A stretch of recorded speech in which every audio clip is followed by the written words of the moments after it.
این مسابقه که تحت عنوان امارت شناسی که چند روز قبل از سوی ریاست اطلاعات و فرهنگ ولایت غزنی برگزار شده بود، از 10 بهترین آن با اهدای تحایف تقدیر به عمل آمد. مسئولین در ریاست اطلاعات و فرهنگ این ولایت میگویند که هدف از برگزاری این مسابقه افزایش فرهنگ کتابخوانی و قوی کردن روحیه اسلامی در جوانان می باشد.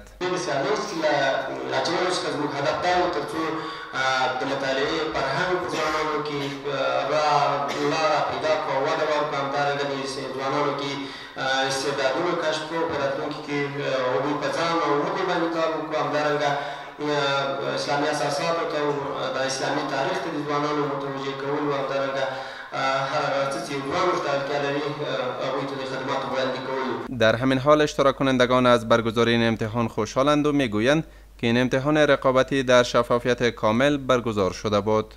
یقینا دومره شفاف سیالي لکه همدلته چې واخیستل شوه، یعنې د امارت پېژندنې سیالي یقینا ما تر اوسه هم دومره شفافه سیالي نه ده لیدلې، ځکه یم خو د امتحان صحنه ډېره کنټرول وه، د سوالو طریقه یې مثلا ډېره ښه ډول وه. د امین امارت څخه مې دا غوښتنه ده چې په راتلونکي کې ورته سیالۍ په لاره واچوي تر څو ځوانان مطالعې ته وهڅول شي.